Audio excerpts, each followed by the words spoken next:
பூமி சாப்பாடு சொல்லிரு. வேலை பார்க்குறீங்களாக்கும்? என்ன வேலை பார்க்குறீங்க? சமையலுக்கு ஹெல்ப் பண்ணுறோம். சொல்லு. சமையலுக்கு ஹெல்ப் பண்ணுறீங்களாக்கும்?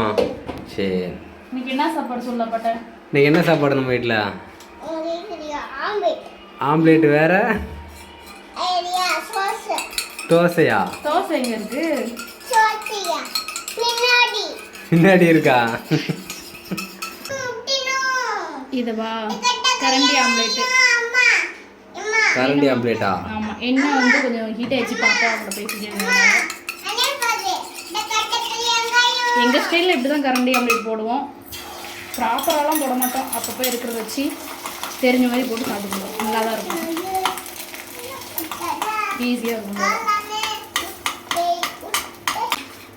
இது மேலே என்ன வெங்காயம் ஏதோ போடுற? ஆமாம், இது இன்னொரு முட்டை உடச்சி வெங்காயம் போட்டிருக்கேன். ஆம்லேட் நல்லா பெருசாக வரும். 2 பேர் சாப்பிட்டுக்கலாம்.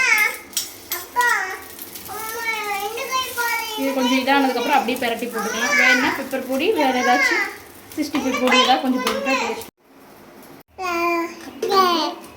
ஒயிட் ரைஸ் கூடவே.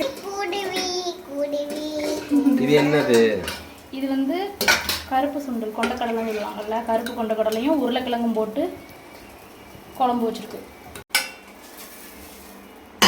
கரண்டி ஆம்லேட் எங்கள் ஸ்டைலில் நல்லாயிருக்கும். கொண்டக்கடலை உருளைக்கிழங்கு போட்ட குழம்பு நான் கொஞ்சம் கறி குழம்பு டேஸ்ட்டில் வச்சுருக்கேன். இது வந்து கரண்டி ஆம்லேட். இது காலைக்கு டிஃப்ரெண்ட். இது பார்த்தீங்கன்னா அவங்க அப்பா ஆம்லேட்டில் பாப்பா பாதி கேட்டா அவளுக்கு கொஞ்சம் கொடுத்துருவோம். நான் விட மாட்டேன். பாப்பா எப்பயுமே ஆம்லேட் வந்து சாஸ் ஊற்றி தான் சாப்பிடணும். நம்ம எப்பயுமே இல்லை, இப்போ ரீசெண்டாக 1 வீக்காக பாப்பா கொஞ்சம் சாப்பிட்டோம். உனக்கு இன்னும் கொஞ்சம் இங்கே பாருங்க. உனக்கு அம்மா வெங்காயம் வெட்டி வச்சுருக்கேன். முட்டை இருக்கு, உனக்கு இன்னொரு வாட்டி போட்டு தரேன். சரியா? அதில் சாஸ் ஊற்றணுமா உனக்கு? என்ன சாஸ்? டொமேட்டோ சாஸா? உனக்கு தெரியுமா? அல்ல இப்படி வேர்த்துருச்சு பாரு. இதான் அங்கே கிச்சனில் நிற்காதான் சொன்னேன். அங்கே போய் உட்காரலாம்ல. என்ன இது? என்னது இது? என்னது இது? என்னது இது? என்னது இது? என்னது? ஆம்லேட் சொல்லு. இது என்னது? என்ன சாஸ்? சாப்பாடு சொல்லு. என்ன சாஸ்?